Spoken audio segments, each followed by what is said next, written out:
a criar uma marca pra mim de roupa, e ao mesmo tempo que eu fazia faculdade na época e trabalhava com meu pai. Então eu trabalhava com meu pai de auxiliar de instalação de som, trabalhava com ele na parte da manhã e da tarde e ia pra faculdade à noite e tinha minha marca de roupa. E aí teve um dia que eu comecei a jogar um jogo chamado Free Fire com a molecada do bairro e tudo mais. A gente começou a jogar, gostou do jogo, começou a criar grupo pra falar, galera, e aí, vamos jogar? Só que era pra zoar, sabe quando você joga zoando? Tipo assim, vamos juntar a galera e vamos zoar, era isso. E aí acabou que eu comecei a gostar demais do jogo e comecei a querer ser melhor do que meus amigos. E a gente era ruim, todo mundo era ruim, mas eu queria tipo, pô, quero ser melhor que eles, pra eles falarem, pô, esse cara aqui é bom. E aí começou a jogar 2 horas por dia, 3 horas por dia. E no meio do trabalho com meu pai falava, cadê o Vitor? Tava lá jogando. E isso começou a dar aquele problema, né? Começou a dar conflito. E aí eu comecei a jogar demais, comecei a gostar muito do jogo, comecei a me aprofundar mais, né? Até que eu comecei a jogar fora com a galera que era meus amigos. Comecei a conhecer uma galera ali mesmo online, começando a jogar a galera do Brasil inteiro. E o jogo ainda não era grande, não existia tipo jogadores profissionais de Free Fire. Então até então não tinha aquele sonho de um dia ser profissional do jogo ou nada do tipo. Jogava por hobby, mas é um jogo que viciei, sabe? Quando você começa a pegar uma parada pra fazer que você quer ficar bom e quando você vê já tá viciado, você tá passando 5, 6 horas jogando. E eu comecei a gostar muito do jogo, sabe? Começou a tomar grande parte do meu dia ao ponto de gerar grandes conflitos dentro de casa, né? Porque minha mãe, querendo ou não, via que eu passava grande parte jogando. Mas tipo, eu não conseguia explicar pra ela o tanto que o jogo tava me fazendo bem, sabe? E aí eu comecei a jogar, conheci a galera por dentro do jogo, até que eu comecei a tentar ser o melhor do Brasil. O jogo existia um ranking, que você conseguia ver lá, tipo, as melhores pontuações do Brasil e tudo mais, e esse ranking sempre ia resetando, de mês em mês, coisa do tipo. E aí chegou um mês que eu falei, cara, eu vou dedicar pra tentar ser o melhor. E aí eu comecei a jogar. E, mano, longe de conseguir, não consegui de jeito nenhum. Aí eu falei, quer saber disso? Vou só jogar pelo hobby mesmo. Até que teve um dia que a galera deve conhecer, chamou uma menina que chama Babi pra jogar, do nada. Ela me tinha no Facebook. Pedem você e a Babi sempre aqui. E ela me tinha no Facebook e eu do nada recebi a notificação no jogo que Bárbara Passos estava me chamando pra jogar. E eu não conhecia ela nem nada do tipo, mas ela era minha amiga no Face. E eu aceitei o convite e ela era um elo muito grande no jogo. Eu achava que eu era bom, mas quando eu fui ver ela e o irmão dela jogando, eu falei, cara, eu não sou bom. E eu sentia que eu atrapalhava esse squad, tá ligado? Eu falava, mano, eu sou muito ruim.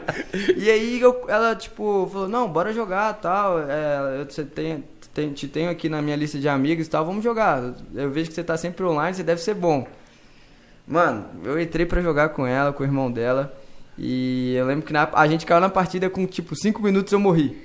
Tipo, eu fiquei muito sem graça. Tremendo, já afundou o time já, né? Mano, eu já fiquei tentando explicar, mas eu falei, mano, não é possível. Eu fui ver ela jogando e ela jogava muito bem. E aí, tipo, eu falei, cara, vou treinar pra jogar bem assim também. E a gente ela começou a me chamar, eu comecei a chamar ela pra jogar, o irmão dela, a gente começou a criar uma amizade muito grande, sabe? E foi melhorando isso.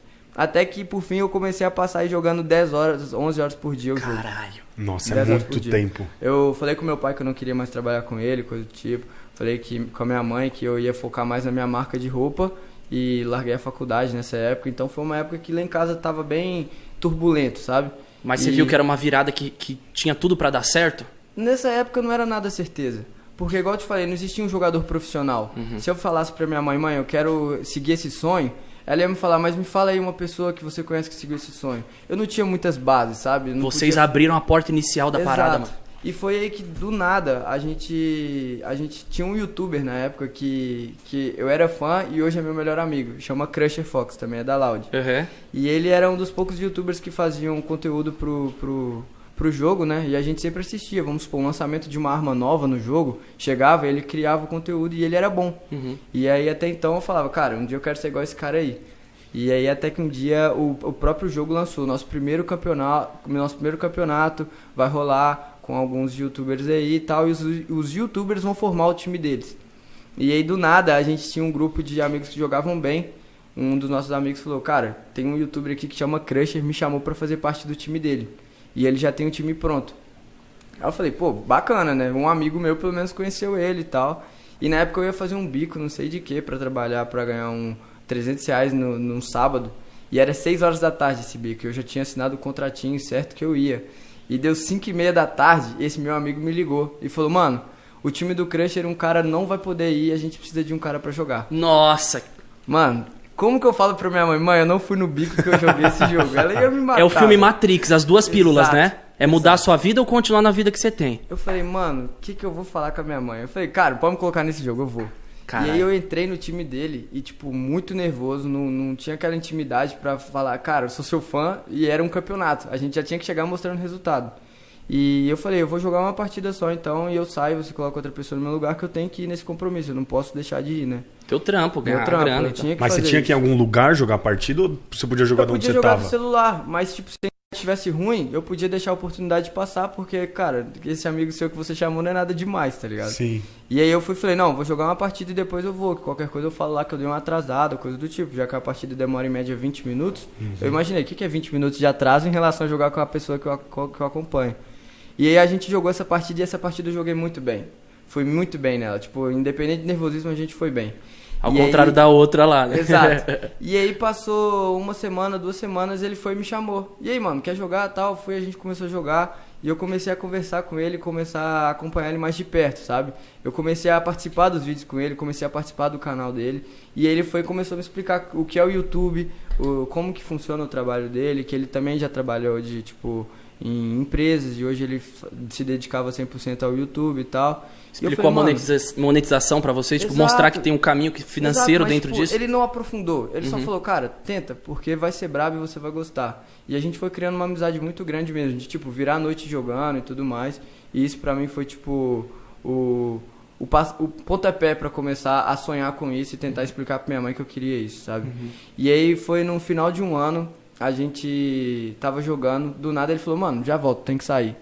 Aí ele me ligou e falou que recebeu uma ligação de um youtuber muito grande falando que queria formar um time profissional pra jogar. Aí eu falei, mano, pera aí, calma aí, deixa eu assimilar. E esse youtuber chamava Bruno Playhard, né, que hoje é um dos donos da Loud, e ele falou que queria formar um time e tudo mais, que queria fazer conteúdo pro YouTube também, porque o jogo tava bem hypado, a galera queria ver como que era, né? E você, tipo, um time? Como assim? Aí eu cheguei pra minha mãe todo feliz, mãe, eu falei que ia vingar o sonho, tal, agora eu vou ser youtuber. E ela botou fé, ela botou fé? Ela falou assim, Vitor, é o seguinte, eu acredito em você, mas você não vai deixar de fazer nenhuma obrigação até eu ver o que tá acontecendo. Minha mãe era sempre pé no chão, sabe? Tipo, ela viu que eu gostava muito mais do jogo em relação à satisfação minha do que querer trabalhar. Claro. Então ela queria ver que, tipo, eu tinha aquele lado que, pô, eu quero fazer acontecer, mas ela sabia que eu também tava naquele lado de, pô, eu amo esse jogo, eu preciso jogar esse jogo. Então, minha mãe, ela sempre me dava dicas e sempre me aconselhou bastante em relação ao do que era certo e o que era sonho. Tipo, não é porque é um sonho que eu só fazendo isso aqui vai acontecer do nada, entendeu? É colocar o pé no chão do filho, Exato. né? A mãe sempre então, se preocupa minha mãe, muito com a gente. Muito bem comigo em relação a isso. E aí ele me deu essa notícia aí de que a gente ia formar um possível time em novembro. E eu não parei de jogar, jogando o dia inteiro. Passou dezembro e final de ano, eu não tinha dinheiro para passar o final de ano com meus amigos e tudo mais, porque eu tinha parado de trabalhar com meu pai. E minha mãe falou, e aí? Você não falou que você ia entrar pro time? Cadê o time? Já passou um mês, cadê? Você só fica jogando. Não era o sonho, pá, Aí começa a pressão da família, né? Não a era suadeira, sonho, já começa a tremedeira. Aí eu, não, mas calma, vai acontecer. E aí eu chamando ele falou, calma, cara, não é assim que acontece esse projeto. E você botando fé? Botando muita fé. Mas eu não tinha contato com o Bruno Playhard. A única coisa que ele tinha me falado é que a gente vai entrar em contato com vocês em breve. A gente tá planejando um projeto que é um projeto bem grande, então não é da noite pro dia. A gente volta a falar com vocês. E aí, cara, foi um momento que eu fiquei, tipo, muito pressionado em relação ao que eu falava pra minha mãe e pro meu pai. Porque meu pai, ele falava, pô, você parou de trabalhar comigo, beleza, tá correndo atrás do seu sonho, mas eu não tô vendo ele acontecer. E aí, tipo, só jogando em casa, eles não queriam que fosse assim. Até que, de repente, eu comecei a falar, quer saber, vou voltar a dar uma trabalhada, vou fazer as minhas coisas pra, tipo, tancar um pouco o clima que tá em casa, né? Porque o clima em casa não tava bem. E aí foi, tipo, viramos um ano e tudo mais. No dia 3 de janeiro, eu tava com meus amigos, do nada eu recebo uma ligação dele 8 horas da noite, falando, eu preciso que você entre numa reunião agora do Discord. E aí a gente entrou na reunião do Discord. Agora? Na tremedeira, eu falei, mano, não acredito, não, eu já tava esquecendo que isso ia acontecer, mano. Mas, tipo, pensando todo dia mesmo. Você tava aceitando que beleza, vamos lá. Aí ele entrou na Cal e falou o seguinte, que a gente precisava de formar um time, que a gente ia jogar o primeiro campeonato e tudo mais, e que a gente ia fundar a Loud. Que a Loud ia ser um projeto bem grande, que ia mostrar aí o conteúdo do Free Fire e tudo mais. Aí beleza, voltei, falei com a minha mãe que isso ia acontecer, foi tipo no início de fevereiro, assim, no início não, foi no meio. A gente viajou pro Rio de Janeiro, a gente formou o time, chamou aí os primeiros e gravou o conteúdo pro Free Fire. A princípio a gente ia gravar em casa, todo mundo, com o celular mesmo, a gente ia gravar a voz e tudo mais. Mas essa primeira viagem era mais o pontapé da Loud, tipo, pra apresentar quem que fazia parte do time e tudo mais. O grupo se conhecer, todo mundo. Exato, e nesse tempo eu ainda jogava com a Babi, mas ela ainda não era da Loud. Porque a seleção do time, quem fez foi o Crusher, eu e o PH, e era o time profissional e tudo mais, e foi assim, papapá, fechou. A gente perdeu um pouco. Quem que bateu o martelo? O PH. O PH. O PH bateu o martelo. E aí a gente fez uma semana de gravação no Rio de Janeiro, a gente gravou bastante para fazer o lançamento da Loud e colocou lá, a gente vai lançar um time de Free Fire. A gente vai lançar o time de Free Fire, eles vão gravar em casa umas dicas de gameplay. Essa foi a parada. E aí quando eu voltei do Rio, aí já tava minha mãe e meu pai já tava mais tranquilo, que ela viu que realmente teve aquela estrutura toda para acontecer. E lançamos a Loud, lançou. Em, tipo, uma semana que a gente fez gravação, a gente adiantou uns videozinhos e tudo mais, estourou de uma forma imensa. As views foram muito altas, a galera recepcionou muito bem em rede social, todo mundo vingou daquele jeito, tipo, pum. E aí começou a Loud. E aí começou a passar um tempo, a gente começou a gravar vídeos um pouco mais vlog e não só Free Fire. E a galera tava identificando tanto com quem tava jogando, quanto dentro do jogo. Então começou a dar muito certo e aí a gente começou a crescer, expandir.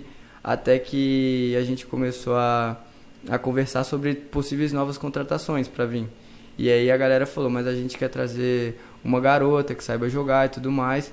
E quem que vocês indicam? Aí e na hora já indiquei a pessoa que me apresentou o jogo bem, tá ligado? Uhum. Aí foi quando a Babi entrou, depois a Voltan entrou também, entrou novos jogadores, outros foram pra gravar só pro YouTube, outros foram só jogar. E hoje a Loud é a Loud, tá ligado?